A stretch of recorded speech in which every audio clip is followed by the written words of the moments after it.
بسم الله الرحمن الرحيم يا أيها الذين آمنوا لا تأكلوا أموالكم بينكم بالباطل إلا أن تكون تجارة عن تراض منكم ولا تقتلوا أنفسكم إن الله كان بكم رحيما.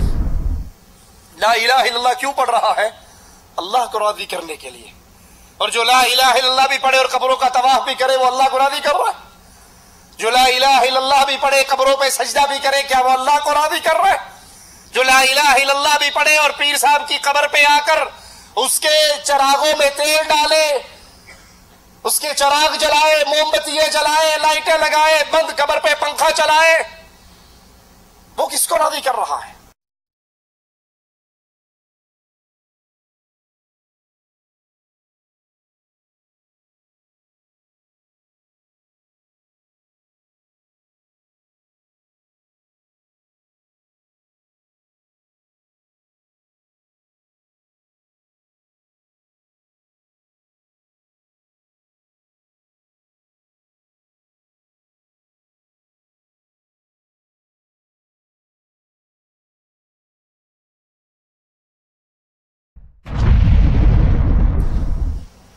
إن الحمد لله نحمده ونستعينه ونستغفره ونعوذ بالله من شرور أنفسنا ومن سيئات أعمالنا من يهده الله فلا مضل له ومن يضلل فلا هادي له. أشهد أن لا إله إلا الله وحده لا شريك له وأشهد أن محمدا عبده ورسوله. أما بعد فإن خير الحديث كتاب الله وخير الهدي هدي محمد صلى الله عليه وسلم وشر الأمور محدثاتها وكل محدثة بدعة وكل بدعة ضلالة وكل ضلالة في النار. أعوذ بالله من الشيطان الرجيم. بسم الله الرحمن الرحيم. قل هو الله أحد الله الصمد لم يلد ولم يولد ولم يكن له كفوا أحد.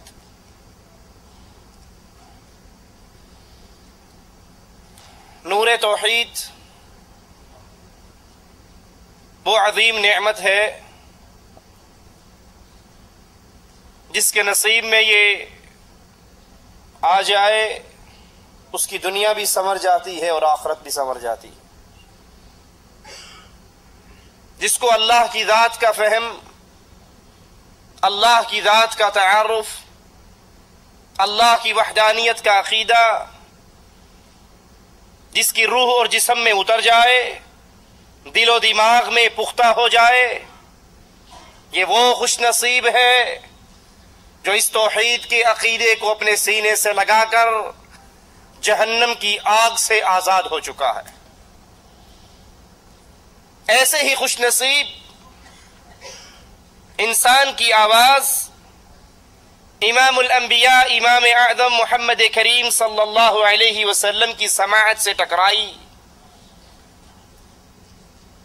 آپ سفر کرتے ہوئے ایک جنگل میں پڑاؤ ڈالتے ہیں کہ ایک شخص کی آواز آتی ہے، وہ آواز لگاتا ہے اللہ اکبر اللہ اکبر، اللہ سب سے بڑا ہے. امام الانبیاء اس کی یہ آواز سن کر کہتے ہیں انت علی الفطرہ، تو فطرت سلیم پر ہے. وہ کہتا ہے اشہد ان لا الہ الا اللہ.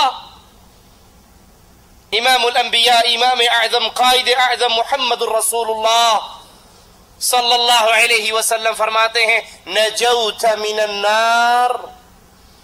عقیدہ توحید کا اعلان کر کے تو جہنم کی آگ سے ہمیشہ کے لیے محفوظ ہو چکا ہے. یہ عقیدہ توحید وہ عظیم نعمت ہے. یہ عقیدہ توحید وہ قیمتی متاع ہے جس کو دنیا تک پہنچانے کے لیے، دنیا کے انسانوں میں پھیلانے کے لیے مالک نے انبیاء کا پورا سلسلہ اتارا. آئیے دیکھیں یہ توحید کیا ہے.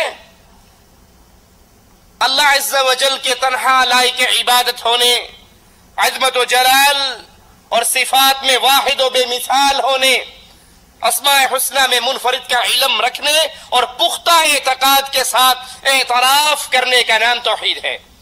وہ اللہ مالک اپنی ذات میں تنہا، اپنی صفات میں تنہا، اس کے پیارے پیارے نام ہیں جس میں وہ منفرد ہے، اور عبادت کے لائق وہ اکیلا اللہ ہے۔ اس کا علم ہو، اس کا اعتقاد ہو، یہ توحید ہے۔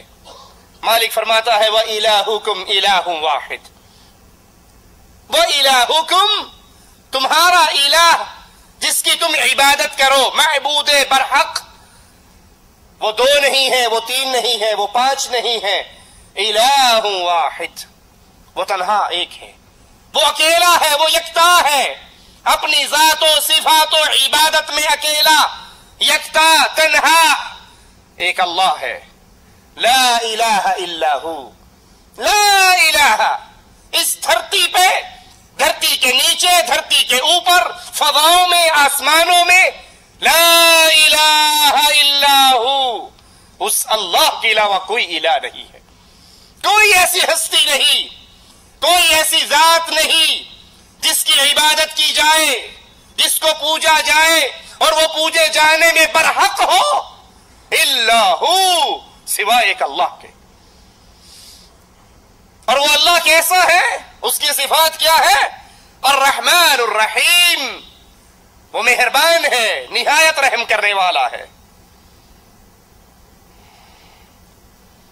اللہ کی عبادت میں، اللہ کی وحدانیت میں کسی اور کو شریک نہیں کیا جا سکتا، نہ اس کا ہم نام ہے، نہ اس کا کوئی ہمسر ہے، نہ اس کی کوئی مثال ہے، نہ اس کے علاوہ کوئی خالق ہے، نہ کائنات کا نظام چلانے والا ہے۔ یہ تمام صفات ایک اللہ کی ہے، وہ خالق بھی ہے، وہ کائنات کا نظام بھی چلاتا ہے، اس کے علاوہ کوئی اور ذات نہیں جو خالق ہو، جو کائنات کا کنٹرول سنبھالتی ہو، جو بغیر ستونوں کے اس آسمان کو برقرار رکھتی ہو، جو اس زمین کو جس نے سکون اور ٹھہراؤ عطا کیا ہو، وہ ایک اللہ ہے۔ جب وہی یہ تمام صفات کا مالک ہے تو حقیقی عبادت کا مستحق صرف ایک اللہ ہے، اس کے علاوہ کسی اور کی عبادت نہیں کی جا سکتی، نہ اس کی مخلوق میں سے کسی اور کو اس کی عبادت میں شریک کیا جا سکتا ہے۔ اس عقیدے کے دلائل میں قرآن کریم کی آیات میں بہا، توحید کے دلائل کو اپنے دلوں میں اتاریے، ان دلائل کو یاد کیجئے۔ صرف یہ کہہ دینا کافی نہیں کہ ہم واحد ہیں، نہیں، اللہ کی توحید کے عقیدے کو یاد کیجئے، ان دلائل کو یاد کیجئے، اور پھر جب ایسے بھٹکے ہوئے انسان کو دیکھیں جو کھائے تو اللہ کا، جو پیے تو اللہ کا دیا ہوا، جو پہنے تو اللہ کا دیا ہوا، وہ رزق استعمال کرے جس کو زمین سے انگوریوں کی صورت میں مالک نے بارش برسا کے پیدا کیا یا آسمان سے اتارا، اس کا کھا کر کسی اور کا گائے تو اس کو رب کی توحید کے یہ دلائل سنا کر اللہ کی طرف اس کے چہرے کو موڑیے۔ اس کو یوں سمجھ لیجئے، ایک بچے کے گود میں مرغی ہے، وہ اس مرغی کو مار رہا ہے، ہلکے ہلکے تھپڑ مارتا ہے۔ گزرنے والا کہتا ہے بھلے جوان، یہ تیری مرغی ہے، اس کو کیوں مار رہا ہے؟ وہ کہتا ہے چچا کیوں نہ ماروں، دانا تو میرے گھر کا کھاتی ہے، اس کی بیٹھیں میں صاف کرتا ہوں، انڈے دینے کے وقت پڑوسیوں کے گھر چلی جاتی ہے،